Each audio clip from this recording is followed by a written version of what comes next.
So hello everyone, it's me Anushka आणि आज आपण बघणार आहोत की फॅब्रिकवर नेट फिक्स कसं करायचं. सो बेसिकली हे खूप आरी वर्कमध्ये यूज होतं. सो बेसिकली हे कटवर्क करण्यासाठी यूज केलं जातं. तर आज आपण बघूया की नेट फिक्स कसं करायचं ब्लाऊजमध्ये. जर तुम्हालाही तुमच्या ब्लाऊजवरती नेटवर्क करायचं असेल तर ही व्हिडिओ शेवटपर्यंत बघा. सो बेसिकली इथे मी नेट घेतला आहे. आधी चांगल्या क्वालिटीचं नेट घ्या, ठीक आहे, जे की तुम्ही वर्क करते वेळी फाटणार नाही किंवा स्ट्रेच केल्यावर फाटणार नाही. सो चांगल्या क्वालिटीचं नेट घ्या. त्यानंतर तुम्ही इथे बघत असाल की मी पेपर कटिंग करून घेतलं आहे. सो मी एक पेपर घेतलेला जो फोल्डेड पेपर होता, त्याच्यावरती मी ड्रॉ केला माझा जो शेप पाहिजे होता तो. सो माझा इथे शेप मी असा घेतला जो टेम्पल शेप टाईप आहे, जो जास्त करून ब्राईडच्या ब्लाऊजवर यूज होतो बॅक साईडला. सो हे हेवी वर्क करण्यासाठी यूज होतं ब्राईडसाठी, किंवा तुम्ही नॉर्मल वर्कही करू शकता ह्याच्यावरती, बट हा मोस्टली ब्राईडच यूज करतात. ब्राईडसाठी हा स्पेशली शेप आहे. सो इथे तुम्ही बघत असाल मी ग्लास पेन्सिल यूज करते, व्हाईट कलरची ग्लास पेन्सिल यूज करते. पहिलं तर मी तो जो पेपर कटिंग आहे तो मी नीट पिनअप करून घेतला आहे फॅब्रिकवरती. त्यानंतर मी ग्लास पेन्सिलने मार्किंग करून घेते प्रॉपर.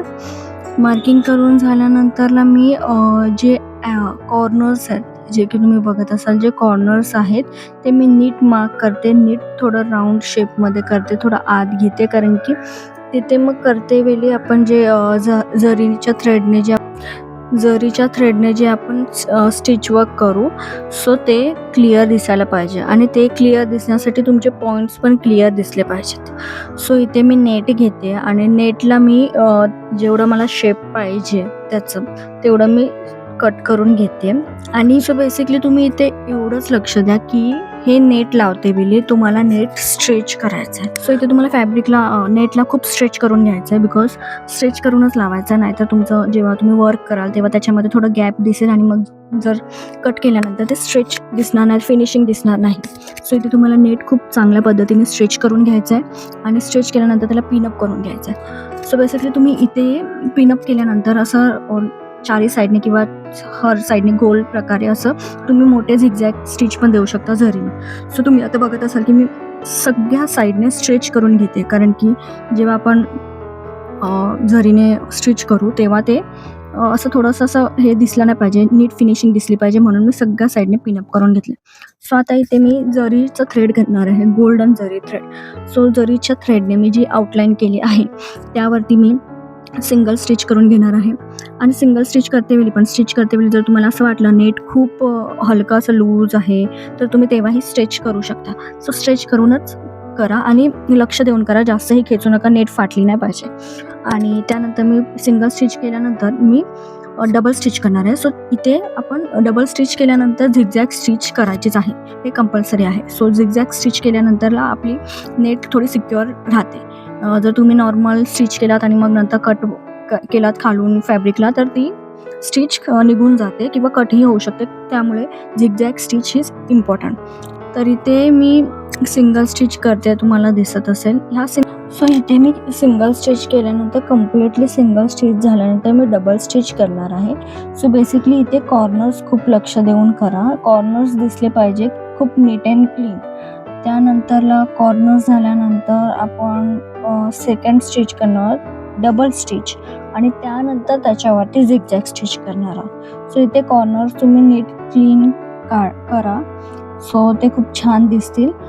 सो हे झाल्यानंतरला झिगझॅग स्टिच झाल्यानंतरला आपण नेट वरच्या साईडला थोडं खेचून घेणार आहोत त्या सुईच्या मदतीने आणि त्यानंतर खालून जो फॅब्रिक आहे तो कट करणार आहोत. सो फॅब्रिक कट करते वेळी प्लीज थोडं लक्ष देऊन करा, कारण की आपली नेट फाटली नाही पाहिजे. फॅब्रिक वरच्या साईडला खेचून थोडं कट करा. आणि इथे तुम्ही बघत असाल की मी फॅब्रिक कट करून झालं आहे, नीट अँड क्लीन वाटतं. मी वरच्या साईडने नेट थोडंसं ठेवलं आहे कट करायचं, कारण की मी त्याच्यावरती वर्क करणार आहे. सो ते थोडं सिक्युअर राहील. जर तुम्हाला पाहिजे असेल वरच्या साईडने हे पूर्ण कम्प्लिटली नेट काढायचं तर तुम्ही नेट काढू शकता, पण जर त्याच्यावरती तुम्ही वर्क करणार असाल तर थोडंसं नेट ठेवा, मग ते खूप सिक्युअर फील करेल. आणि त्याच्यावरती मी आता हे वर्क केलं आहे. जे मी ब्राईडसाठी मी थोडं हेवी वर्क करणार होते. सो हे मी प्रॅक्टिस वर्क करते, सो मी त्याच्यावरती थोडं वर्क केलं आहे. जर तुम्हाला व्हिडिओ आवडली असेल आणि हेल्पफुल वाटली असेल तर प्लीज लाईक करा, शेअर करा आणि कमेंट करायला विसरू नका. सो इथे मी पहिलं मोतीची लाईन दिली आहे, जी पूर्ण वर्क वरती मी केलं आहे. आणि हे असंही खूप छान वाटतं. जर तुम्हाला क्यूटसं असं मिनिमलचं पाहिजे असेल तर हे असंही खूप छान वाटतं. पण त्यावरती मी थोडं वर्क करणार होती, बिकॉज मला हे प्रॅक्टिस वर्क करायचं होतं. सो ह्यावरती मी हे कुंदन लावले, जे राऊंडवाले कुंदन असतात ते लावल्यानंतर मी ह्याच्यावरती शुगर बीटने राऊंड करून त्यावरती मी थोडं राऊंड करून शुगर बीटने डिझाईन करणार आहे. सो सेमी सर्कलने मी हे केलं आहे आणि खूप छान दिसते. नेटमध्ये आहे, हे फील पण नाही होतं. असं नीट अँड क्लीन नेट दिसली पाहिजे आणि कटवर्क पण खूप छान दिसलं पाहिजे. त्याचे धागे निघाले नाहीत पाहिजे. तसं ब्लाऊज येतात खूप सारे की त्यांचे धागे निघतात, बट तुम्हाला ते सिक्युअर करून नीट घ्यावं लागेल. सो जर तुम्हाला ही व्हिडिओ आवडली असेल आणि तुम्हाला असेल जर आरी वर्कसाठी व्हिडिओज पाहिजे असेल तर प्लीज मला कमेंटमध्ये सांगा. सो हे मी प्रॅक्टिस वर्कसाठी केलं आहे. जर तुम्हाला व्हिडिओ आवडली असेल तर प्लीज लाईक करा, शेअर करा आणि कमेंट करायला विसरू नका. थँक्यू.